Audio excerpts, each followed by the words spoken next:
Shalom, shalom, shalom, shalom. My name is YAH with Savior Word of Yah, Tabernacles of the Congregation of Israel, ATL. Welcome to our weekly Bible study. Before we get started, if you'd like to reach out to us, you can go to our website at saviorwordofyah.org. You can email us directly at saviorwordatl@gmail.com. And if you'd like to get with us, definitely reach out. We have a lot of different services that we offer. We offer immersions. We do baptisms. We do have 2 ordained ministers for weddings. We offer counseling, and we also help with relocation services for people that are trying to repatriate and go back to the land.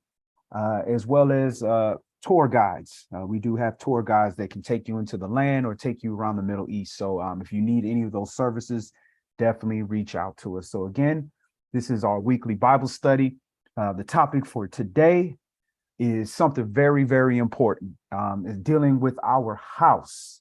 The title of the Bible study is Destroying Your House, the YAH edition. Destroying Your House, the YAH edition. So this series we're going to talk about how to preserve our house and how not to destroy our houses and the things that will destroy our individual house, which in part comes together to destroy the tribe, which destroys the nation, which destroys Yah's name with blasphemy. So we want to look over that. This week, we're going to focus on the men, the husbands, the heads of the households. What are things that you can do to preserve your house, and what are things that will destroy your house? And one thing we know for sure is Yah's word does not lie. So we want to familiarize ourselves with these things and these concepts and understanding being a head of a house, a father, or preparing to be a head of a house, a husband, or a young man. However, we need to understand these things, and we need to train up our children in these ways. So we're going to open this up in the book of Matthew, chapter 7, and we're going to start this at verse 24. So let me pull up the scripts. Let's go to Matthew. All right, so we're going to go to the book of Matthew 24. Excuse me, Matthew 7. And we're going to go start this at verse 24. So the book of Matthew,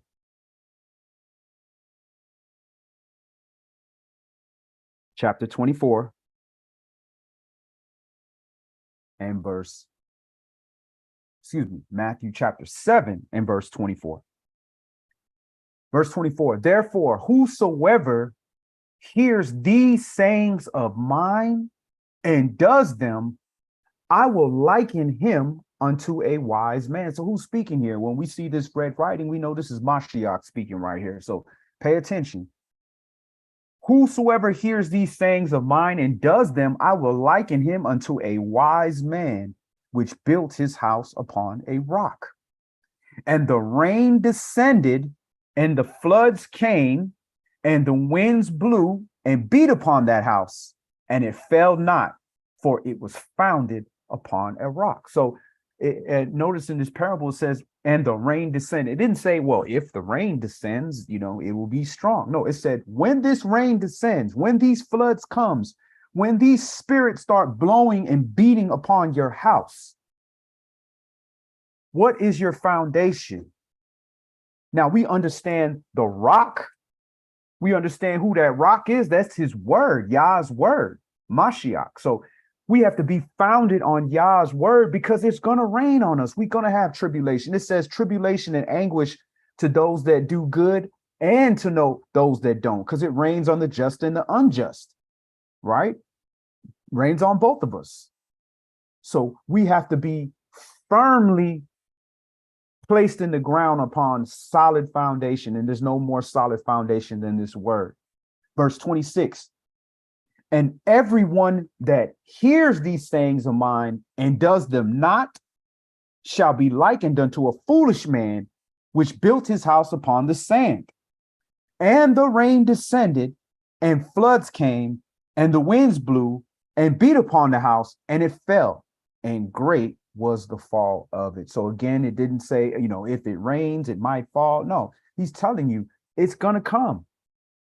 Tribulation, testing, proving, all this is going to come. And if you're founded sometimes, you partially on rock, you got some rocks in there, but it's kind of sandy. It just takes the right situation and circumstance for your house to fall. So look at you as your house, man, head of house. So before you can even protect your house, they got to get past you. So within you, so if your own personal foundation isn't on this word, it's based on, tradition, or it's based on what your parents taught you, or it's based on what society says is right. It just takes the right rain. Just if the flood is coming, the winds are coming, and the wind is ruach, spirit. Them spirits are coming. Remember what Mashiach said, once you clean and get them spirits about you, and the house is swept and clean, 7 more spirits, even more wicked than the ones you kicked out, return. Right. They coming. So we have to have a solid foundation. And again, the rain descended, the floods came, and the winds blew and beat upon the house, and it fell, and great was the fall of it. So men, in establishing our households, whether we, are a single person household, or whether, we have a wife and kids or children, or whatever the case may be, even if you're taking care of your relatives, whatever the case may be, you have to make sure that house is built on a firm foundation. All right, so let's move on. Let's go to 1 Samuel chapter 25, and we're going to read some stories about situations where people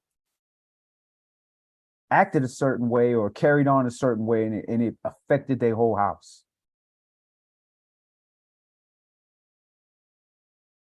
First Samuel chapter 25, and we're going to start this at verse 1. Shalom, brother Aaron Hicks. Good to see you, family. So here we're going to look at a brother that acted very pridefully. And pride is one thing that can really, really destroy your house, because we know before a big fall is pride.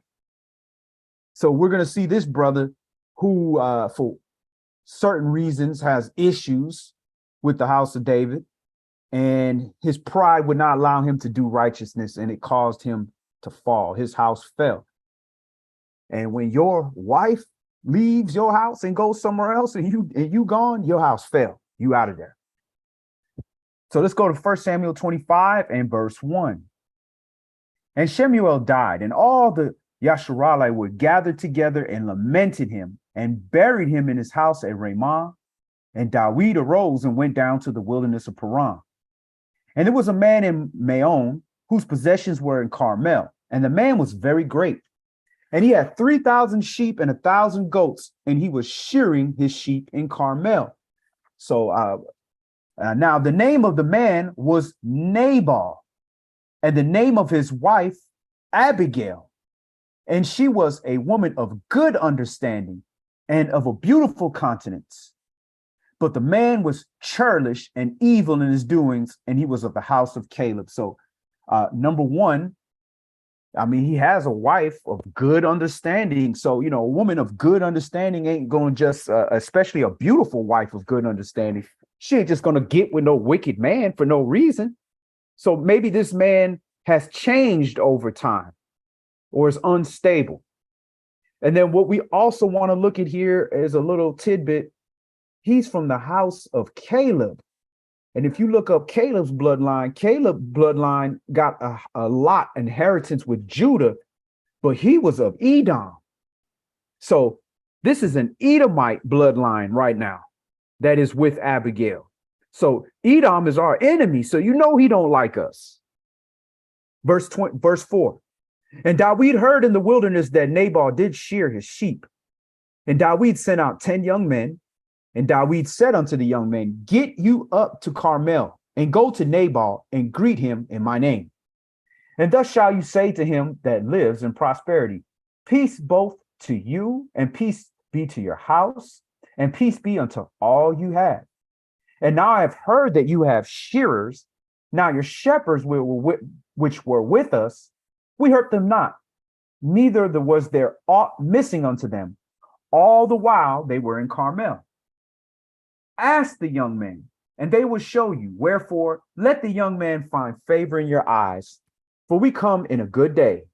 Give, I pray you, whatsoever comes to your hand unto your servants and unto your son Dawid. And when Dawid's young men came, they spake to Nabal according to all those words in the name of Dawid, and ceased. So this is a king who's on the run right now. Well, he's not king yet, per se. He's already been anointed by Samuel, because you remember Samuel passed away. So Samuel already anointed him to be the next king. He just hasn't ascended to his throne yet. But he's on the run because Saul, is jealous of him, trying to kill him. And he's a warrior with the people from outside of Israel that were all Israel's enemies that, were on the run, bandits, murderers, killers, soldiers. And they under righteous leadership under Dawid, and he's coming humbly to you and asking you for assistance, a man who slayed Goliath.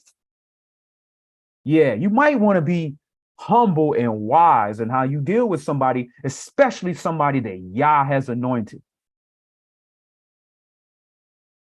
Verse 10. And Nabal answered Dawid's servants and said, who is Dawid, and who is the son of Jesse? There be many servants nowadays that break away from every man from his master. So he's talking like, yeah, I know you running from Saul. I ain't stupid. Verse 11, shall I then take my bread and my water and my flesh that I have killed for my shearers and give it unto men whom I know not whence they be? Foolish. The word tell you, be kind when you entertain strangers. You might be entertaining angels unaware. So, these is not angels at this point, but at the end of the day, you want to be kind to people. You would want somebody to be kind to you. You want to build your house on lack of compassion, lack of empathy, lack of brotherly love, lack of hospitality. You want to build your house on that? You want to be known as a wicked house?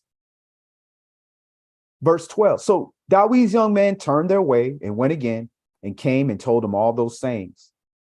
And Dawid said unto his men, gird you every man his sword. And they girded on every man his sword. And Dawid also girded on his sword. And there went up after Dawid about 400 men, and 200 abode by the stuff. So he got 400 killers coming because you done pissed off the king. He upset. He came kindly to you, and you tried him like he's some errand boy. Okay. Verse 14. But one of the young men told Abigail, Nabal's wife, saying, behold, Dawid sent messengers out of the wilderness to salute our master, and he railed on them. But the men were very good unto us, and we were not hurt, neither missed we anything, as long as we were conversant with them when we were in the fields. They were a wall unto us both by night and day, all the while we were with them, keeping the sheep. Now therefore know and consider, what will you do? For evil is determined against our master and against all his household, for he is such a son of Belial that a man can't even speak to him. So the servants know the whole house finna fall because he got 400 murderers, killers, soldiers that are on the run, hungry, coming to your house because you acted foolishly in pride, like you had 400 killers surrounding your house. You have shearers is what you have. They have soldiers with swords led by one of the greatest kings of all time. Our forefather, Dawid, verse 18. Then Abigail made haste and took 200 loaves and 2 bottles of wine and 5 sheep ready dressed and 5 measures of parched corn and 100 clusters of raisins and 200 cakes of figs and laid them on donkeys. And she said unto her servants, Go on before me. Behold, I come after you. But she told not her husband Nabal. So she knows what time it is. So she's like, nah, let me go clean this up because this dude is a fool. And it was so. As she rode on the donkey that she came down by the covert of the hill, and behold, Dawid and his men came down against her, and she met them. Now Dawid had said, surely in vain have I kept all that this fellow has in the wilderness, so that nothing was missed of all that pertained unto him. And he hath required me evil for good. So and more also do Elohim also unto the enemies of Dawid, if I leave of all that pertain to him by the morning light anything that pisses against the wall. So he's basically saying, I doubt women piss against the wall. So he's talking about everything male, male horses, male cows, male servants, male anything he's killing. Verse 23. And when Abigail saw Dawid, she hasted and lighted off the donkey and fell before Dawid on her face and bowed herself to the ground and fell at his feet and said, upon me, my master, upon me, let this iniquity be. And let your handmaid, I pray you, speak in your audience and hear the words of your handmaid. Let not my master, I pray you, regard this man of Belial, even Nabal. For as his name is, so is he. Nabal is his name, and folly is with him.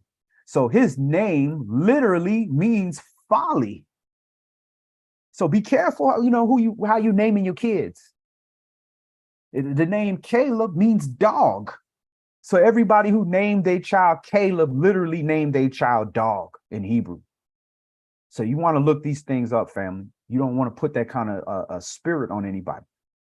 Nabal is his name, and folly is with him. But I, your handmaid, saw not the young man of my master whom you did send. Now, therefore, my master, as Yah lives, and as your soul lives, seeing Yahweh have withholden you from coming to shed blood and from avenging yourself with your own hand, now let your enemies and they that seek evil to my master be as Nabal. And now this blessing which your handmaid have brought unto my master, let it even be given unto the young men that follow my master. So, yes, sisters, you do need to obey your husband, but you don't need to obey him to the point they get your whole house massacred because he's foolish and prideful. You don't have to operate that way. You have a right to live as well. And we're going to see an example where a sister chose not to choose life. She chose to ride along with the fool. Verse 28, I pray you forgive the trespass of your handmaid, for Yah will certainly make my master a sure house, because my master fights the battles of Yahweh, and evil have not been found in you all your days. Yet a man has risen to pursue you and to seek your soul, but the soul of my master shall be bound in the bundle of life with Yahweh, your Elohim, and the souls of your enemies, them shall he sling out as out of the middle of a sling. Then she's throwing that little parable in there, that little metaphor, because she know that Dawid, had that sling against Goliath. So she know who he is. Verse 30. And it shall come to pass when Yahweh shall have done to my master according to all the good that he has spoken concerning you, and shall have appointed you ruler over Yasharal, that this shall be no grief unto you, nor offense of heart unto my master, either that you have shed blood causeless, or that my master has avenged himself. But when Yahweh shall have dealt well with my master, then remember your handmaid. Now, that whole remember your handmaid, that could be taken several ways. I don't know, but he definitely remembered her. Verse 32. And Dawid said to Abigail, blessed be Yahweh Elohim of Yasharal, which sent you this day to meet me. And blessed be your advice, and blessed be you, which has kept me this day from coming to shed blood and from avenging myself with my own hand. So that's another important aspect of building and protecting your house. You gotta have a queen that got wisdom. You can't have a queen that when you in a situation, she's always on the side of what the flesh say, the prideful answer, or you better let these people know who you are and all that foolishness. Nah, she got to be wise. She got to be wise, and she got to be seeking to protect her house, protect her handmaids, protect her servants, protect her husband, all that. And she got to be able to do that without calling you a fool. But if she knows she can't talk to you because you foolish, you're going to go out there and do stupidness, she going to do what she got to do to protect her life and the life of her house. She going to go around you. She ain't required to sit there and die. And David recognizes the wisdom in this woman. Verse 34. For in your very deed, as Yahweh Elohim of Yasharal lives, which have kept me back from hurting you, except you had hasted and come to meet me. Surely had there not been left unto Nabal by the morning light any that pisses against the wall. So David received of her hand that which she had brought him, and said unto her, go up in peace to your house. See, I have hearkened to your voice, and have accepted your person. And Abigail came to Nabal, and behold, he held a feast in his house, like the feast of a king. And Nabal's heart was merry within him, for he was very drunken. Wherefore she told him nothing, less or more, until the morning light. So he was so prideful and felt so good that he stuck into the house of David, that he went and had a party, had a feast, and got drunk. That's how much pride this man had. That's how much the people hate the house of David, the enemies, Esau. This is why they hate you so much. Verse 37. But it came to pass in the morning, when the wine was gone out of Nabal, and his wife had told him these things, that his heart died within him, and he became as a stone. The pride that a woman saved him, that she was wiser than him, that she had to overstep his boundary just to save everybody in the house, including his own wicked life. And it killed him. He couldn't take it. Verse 39, and when David heard that Nabal was dead, he said, blessed be Yahweh, that have pleaded the cause of my reproach from the hand of Nabal, and have kept his servant from evil. For Yahweh have returned the wickedness of Nabal upon his own head. And David sent and communed with Abigail to take her to him to wife. And when the servants of David were come to Abigail to Carmel, they spake unto her, saying, David sent us unto you to take you to him to wife. And she arose and bowed herself on the face to the earth, and said, behold, let your handmaid be a servant to wash the feet of the servants of my master. And Abigail hasted and arose and rode upon her donkey with 5 damsels of her that went after her. And she went after the messengers of David and became his wife. So it was lawful. The husband died. He didn't take her. He could have took her, like the heathen, or just kill your husband and take her. He didn't do that. But this is how you will destroy your house if you try to run your house in pride. You the baddest on the block, or you ain't got to help nobody because you self-made. You did everything yourself. You better be compassionate. Let's move on. Let's see the opposite of that now, where the wife did not step up and speak up. This is why, you better have you a wise wife. Acts chapter 5. Acts chapter 5, and we're going to read 1 through 11.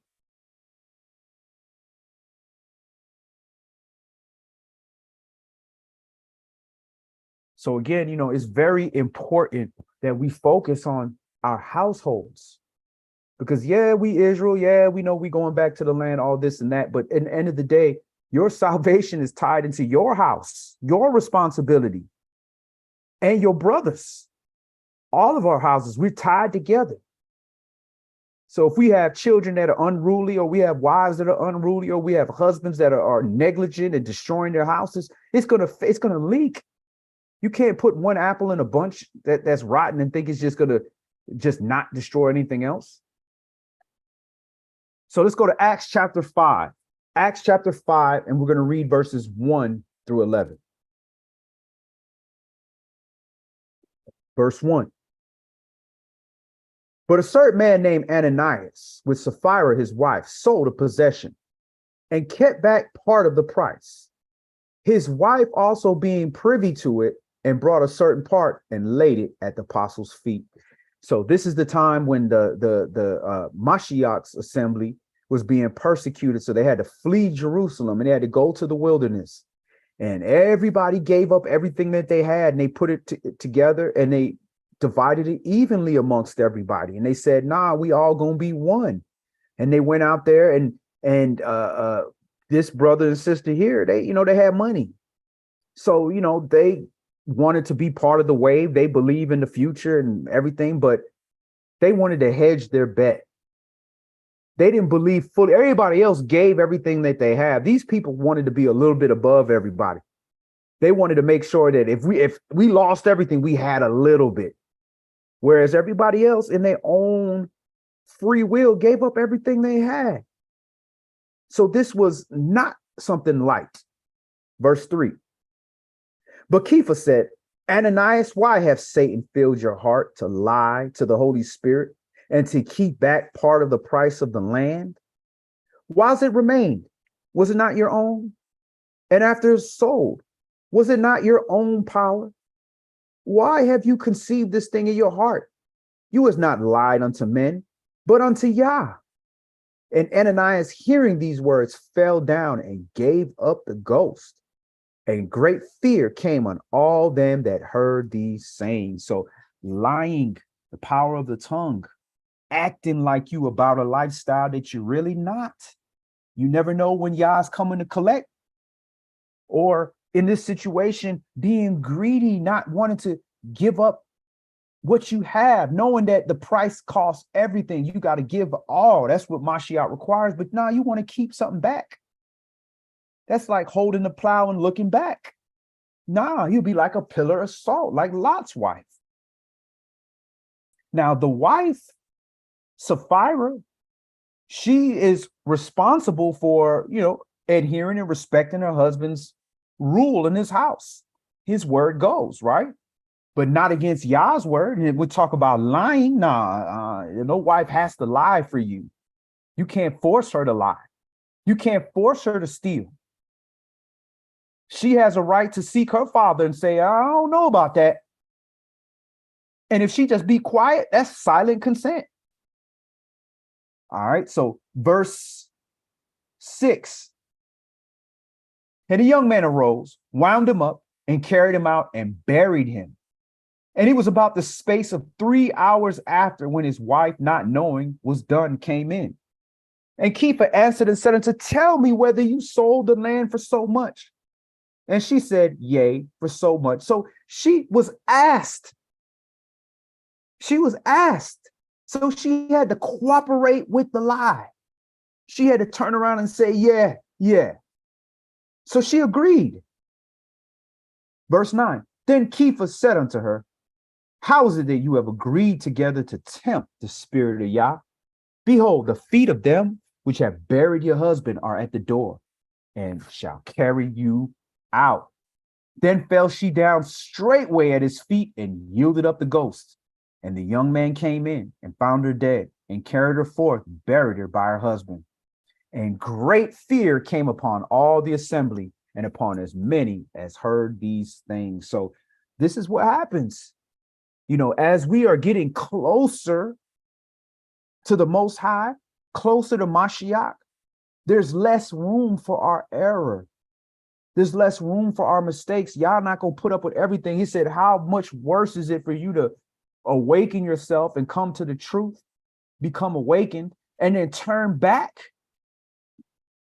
That's even worse. You've been better that you never known at all. Let's go to 1 Shemuel chapter 2. We're going to read another story. And this is one of the high priests. His whole line getting cut off, where they will never have an elder in their household. So you see some families where you see, they have boys, they have all men, and men grow up in a family, but all of them die in their young age, just old enough to have kids, to keep having kids, but they die. None of them become elders. That could literally be of the house of Levi, the house of Eli. It could literally be that family because this says forever. So we want to be careful, man. We don't want to do anything that's like our bloodline, our seed, our house is going to be cursed forever. And then this is talking about one of the branches of the high priest, the sons of Aaron. So that's two of them that got cut off. This is the second one. All right, so let's go to First Samuel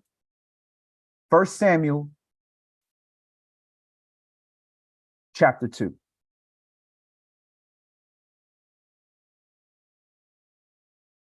And we're going to start that verse 1.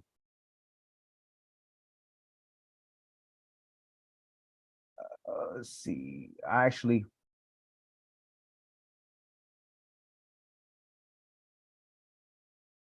Let's start this at verse 12. First Samuel chapter 2 and start this at verse 12. Now the sons of Eli were sons of Belial. They knew not Yahweh. So they're like the sons of the devil, basically, devilish. And the priest's custom with the people was that when any man offered sacrifice, the priest's servant came while the flesh was in seething with a flesh hook of three teeth in his hand. And he stuck it into the pan or kettle or cauldron or pot. All the flesh hook brought up, the priest took for himself. So they did in Shiloh unto all the Israelites that came thither.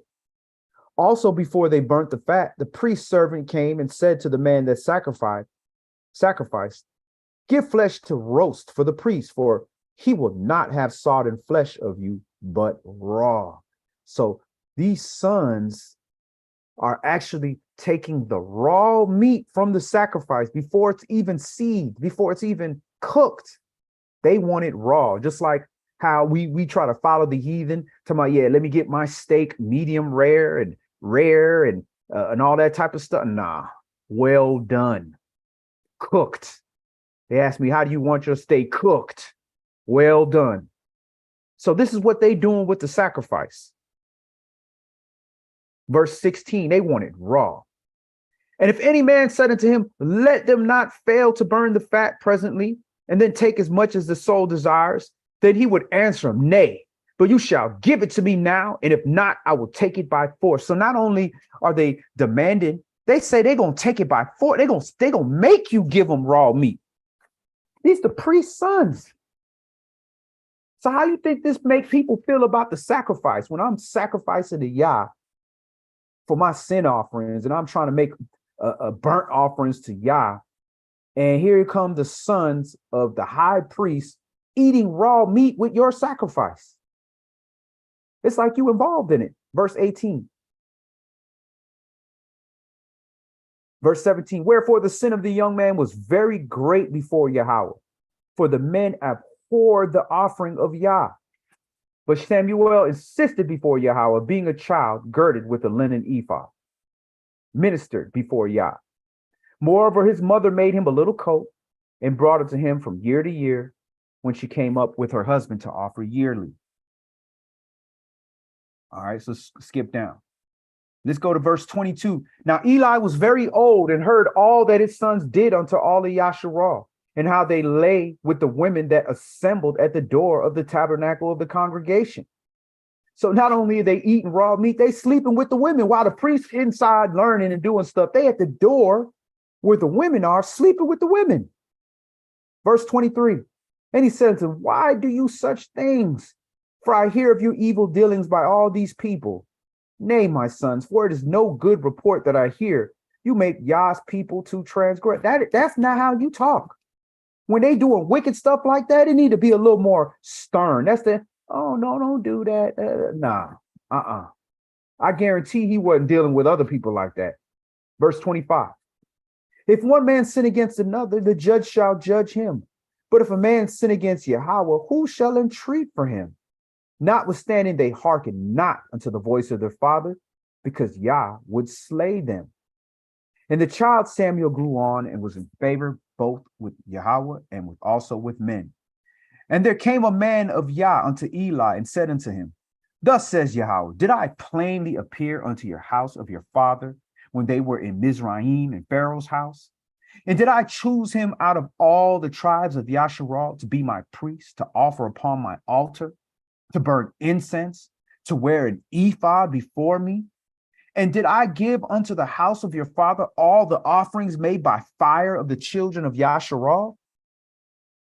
Wherefore kick you at my sacrifice and at my offering, which I have commanded in my habitation, and honors your sons above me, to make yourselves fat with the chiefest of all the offerings of Yasharal, my people.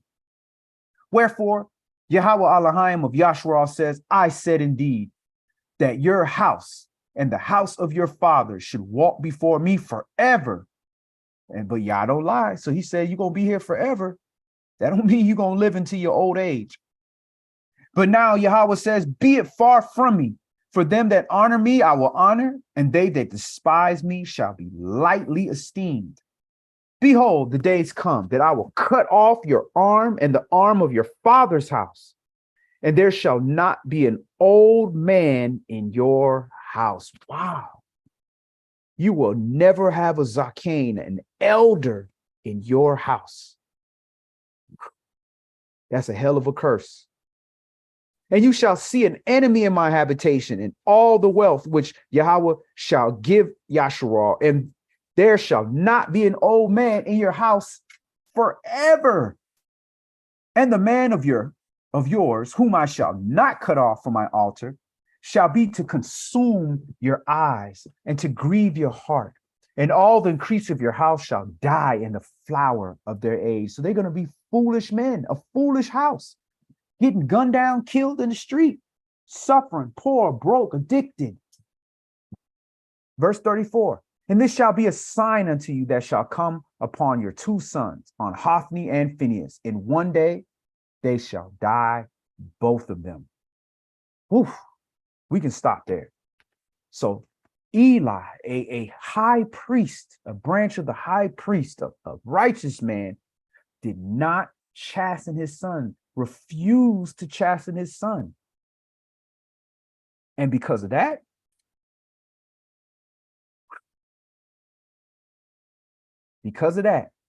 his whole eldership is cut off.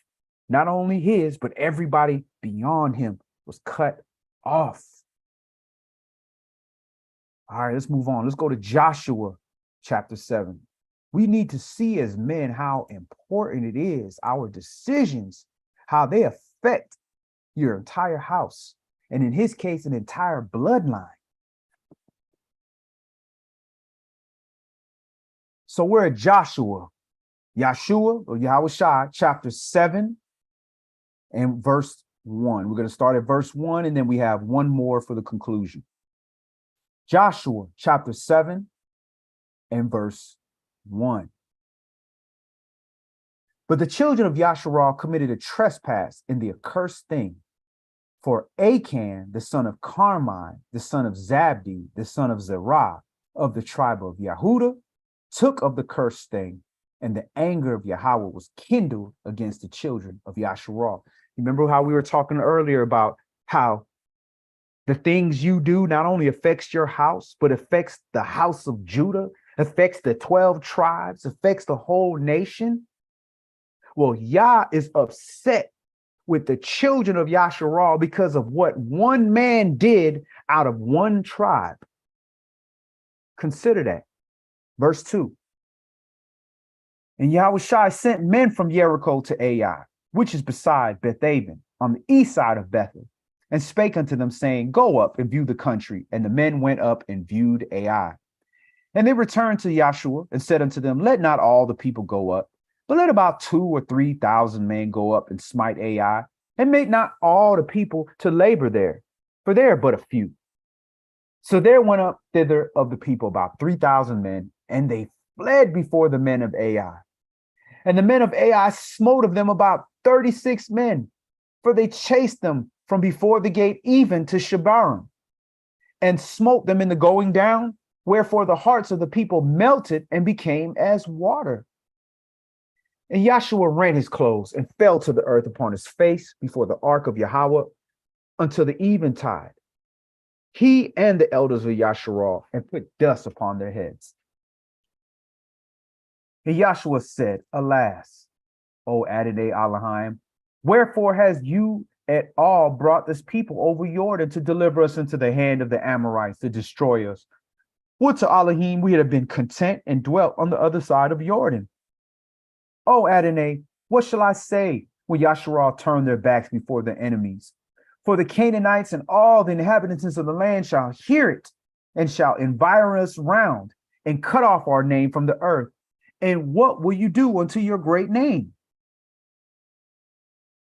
And Yahweh said unto Joshua, Get you up, wherefore you lie upon your face.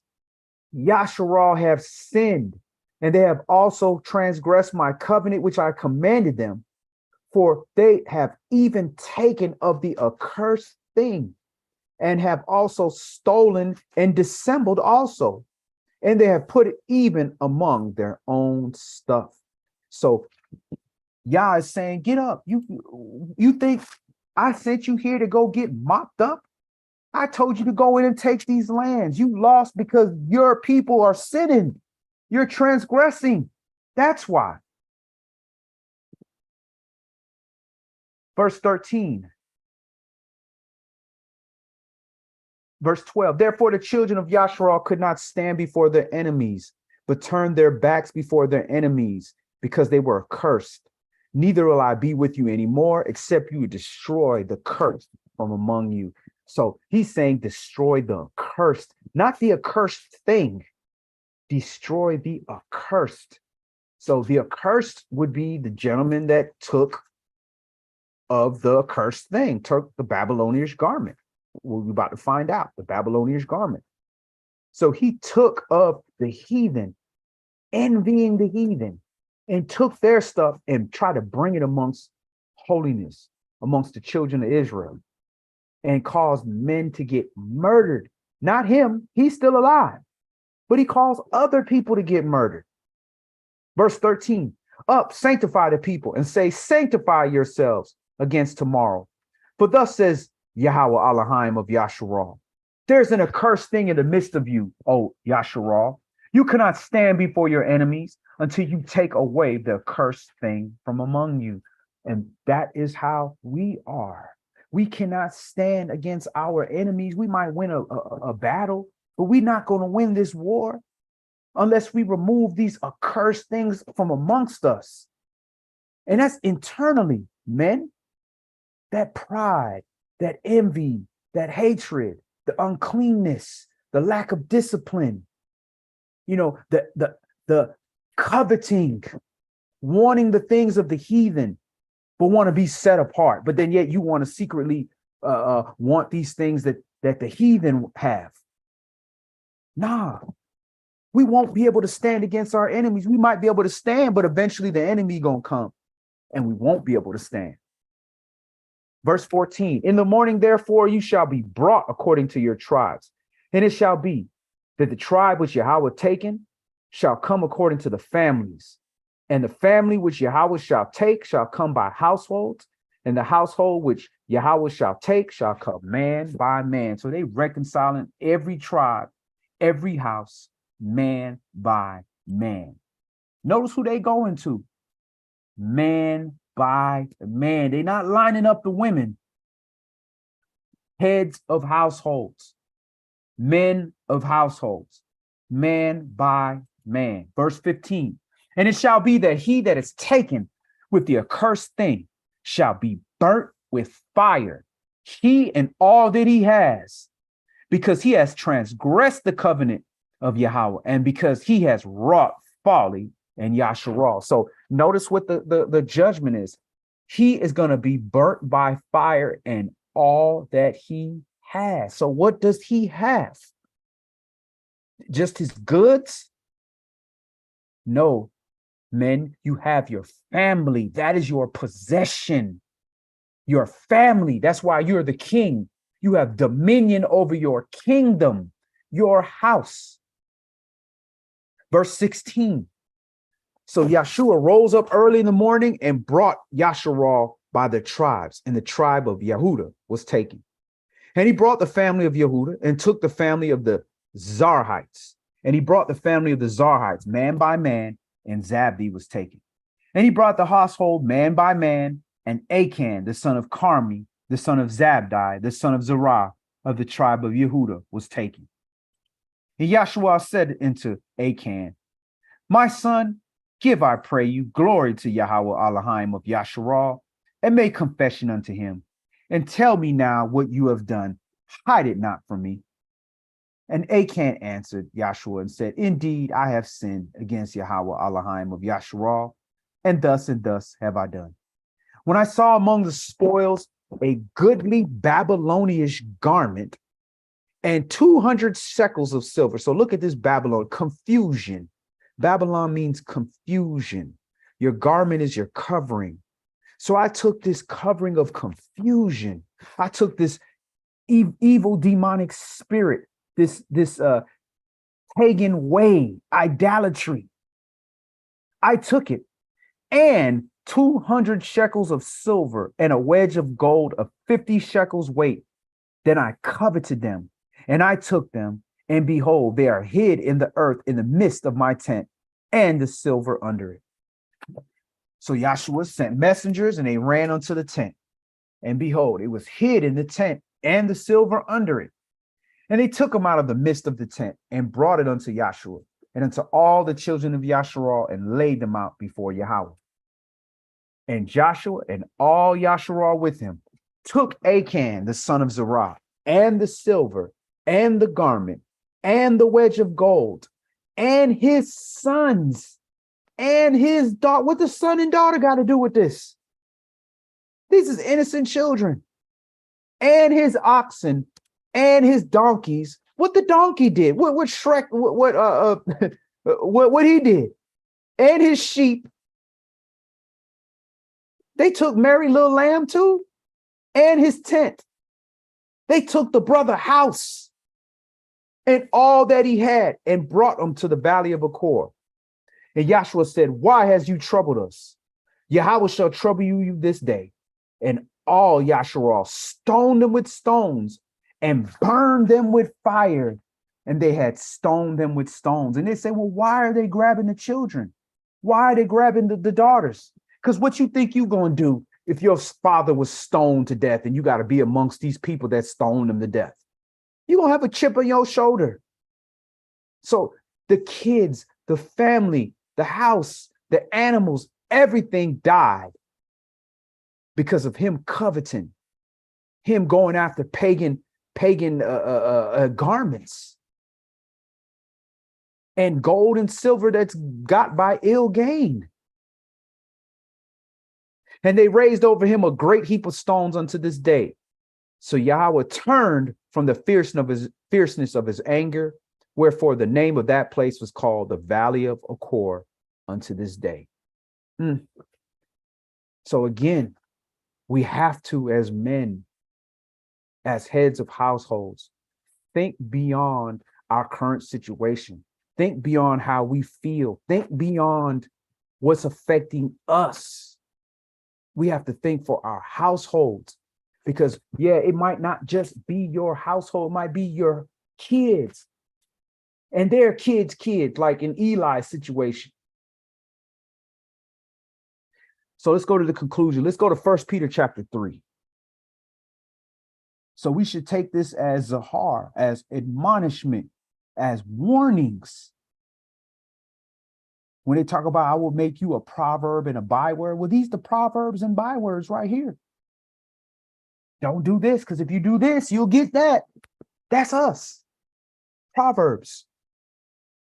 But we're supposed to be on the good side of the proverb. The first 16 verses of Deuteronomy 28. We're supposed to be on that side, the side of blessings. If you do this, you get that. That's where we're supposed to be. First Kepha chapter 3. And we're going to read 1 through 12. First Peter chapter 3 and verse 1. Likewise, you wives, be in subjection to your own husbands. Notice it says to your own husbands. A wife don't got to be in subjection to every man that walk around. She got one Adon, one Adon, her husband. And if not her husband, her father. If not her father, then the priest. Likewise, you husband, Mashiach, likewise, you wives, be in subjection to your own husbands, that if any obey not the word, they also may be without the word, be won by the conversation of the wise. That don't mean the wife supposed to be over there talking all in his ear, trying to get him to act right. Nah, the conversation here in Greek is talking about behavior. They supposed to look at how the wives carry themselves. They carry themselves like in holiness. They not all in people's face. They doing the right thing. They taking care of their responsibility like royalty. And then the man supposed to look and say, man, how can I get a woman like that? Obviously, I ain't gonna get it acting like this. Well, they supposed to be embarrassed acting a fool coming around our women. That's where we're supposed to be. First Peter chapter 3 and verse 2, while they behold your chaste behavior coupled with fear, whose adorning, let it not be that of outward adorning, of plaiting of the hair and wearing of gold, or putting on of apparel. So let them not be impressed because you just so stunning looking. You just have so much nice jewelry. You look just so royal. Yeah, that's part of it. But let that not be the only reason they even paying attention to you. But let it be the hidden man of the heart, and that which is not corruptible, even the ornament of a meek and quiet spirit, which is in the sight of Elohim of great price. So our women are supposed to have a meek and quiet spirit, and they are supposed to look royal. And when they see that, a man is supposed to say, I can't be coming around acting a fool, just like nobody go around the priests or the elders and act stupid. Verse 5. For after this manner in the old time, the holy women also who trusted in Yah adorned themselves, being in subjection unto their own husbands, even as Sarah obeyed Abraham, calling him master, whose daughters you are, as long as you do well and are not afraid with any amazement. So husbands, this is the type of wife you're supposed to have. Men of Yah, you're supposed to have a woman like this, a holy woman. And a holy woman like that is not going to get with you and stay with you if you destroying your house. Women are nesters. They like to nest their house. They're not trying to be with a man that's destroying his house, whether physically or spiritually or emotionally, however. And you destroying the people in your house, that's destroying your house as well. Verse 5. Verse 7. Likewise, husbands, dwell. And see, notice it said likewise. So husband, that means you as well. You should be meek and of a quiet spirit as well, husband. You ain't supposed to be loud all in the street, acting a fool. Have some temperament, have some restraint. Carry yourself like royalty. You don't see the king when he come in, hey, the king is here, I'm here. No, they blow trumpets and they announce him coming in. He ain't got to be a fool. So husbands, dwell with them according to knowledge, not according to your emotion, not according to what's going to be favorable to you, not according to what's going to make your wife happy. No, it says dwell with them according to knowledge. And if you have a woman like the one we described in 1 Peter 1 through 5, these women are going to be happy with a husband full of knowledge, because even if she don't agree, when the Holy Spirit comes to her and you're on point, she's going to be happy that you disagreed with her. And if she's right and you're wrong, she's going to be able to talk to you in a manner that you will understand and be patient with you as a man, knowing that you're just but a human being as well. So verse 7, likewise, you husbands dwell with them according to knowledge, giving honor unto the wife. You have to honor your wife. You can't treat her like crap. You can't talk to her and call her names and break down her self-esteem and do all those type of things and think that your house just going to stand firm. No, your house going to start crumbling. Trust me.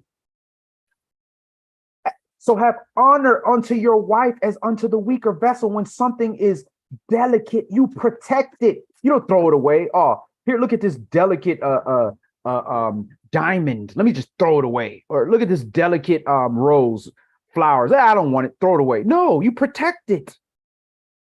Your heart is delicate. That's why it has a rib cage. Your brain is delicate. That's why it has the skull. It has a covering. Your wife is delicate. That's why Yah gave her a covering. A father. And then after the father, he gave her a wife, a husband. As unto the weaker vessel, and as being heirs together of the grace of life. This is your joint heir to the kingdom. So again, and as being heirs together as the grace of life, that your prayers be not hindered. So if your prayers are not being received, you are left out here to the adversary, the devil. You have to have a strong prayer game. And if you're not dealing in your household with knowledge and wisdom of the Most High, He's not hearing you because your prayers are abomination. You don't even know what to pray for.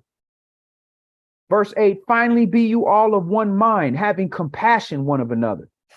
Love as brethren, be pitiful, be courteous, not rendering evil for evil or railing for railing, but contrariwise blessing, knowing that you are thereunto called that you should inherit a blessing. So men, you can't be rendering evil for evil in your house or outside of your house. Definitely not with your family. You can't be railing because your family railing. But contrariwise, you got to bless them. Your family, your house is giving evil to you or railing against you. Bless them. That don't mean you allow them to do the wickedness, but you bless them. You continue doing what you're supposed to do. You can't just throw them away. Knowing that you are therefore called that you should inherit a blessing. For he that will love life and see good days, let him refrain his tongue from evil. And that's destroying our house, our mouths, speaking evil of one another, speaking evil to one another. And his lips that they should speak no guile. Let him hate evil and do good. Let him seek peace and ensue it. So peace, you can't just say, oh, it's peaceful here, just stay here. You got to seek it. You got to ensue it. You got to work on it. It ain't just going to be there. The devil, we're not in heaven. We in captivity.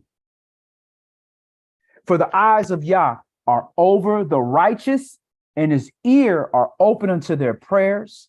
But the face of Yah is against them that do evil. So that's the quickest way to destroy your house. Go do evil, whether it's in your house or outside your house. Your house will not stand because Yah's word does not lie. So again, it ain't go build up a big fence around your house. Go get an excellent alarm system. Go study martial arts. Go buy all the weapons you can get. That's not going to protect your house. That'll help. No, man, you got to check yourselves. You got to deal with your actions. Everything starts with you, men, husbands, fathers. Everything starts with you. You should be going through all your checklists of what you need to do, what you didn't do, and what has to be done before you even get to your wife or to your children or to your guests that are staying in your house. It starts with you. So that's all we're going to do today. Yah's will, next week we'll do the Akoti version of destroying your house. So sisters, how we can support the house and how we can keep it intact and serve as an extra barrier for your husband when your husband is in foolishness, because we all men, we all subject to losing the spirit. So we'll go over that next week. So if we don't have any questions or comments, we'll go ahead and close out. Again, we are Savior Word of Yah.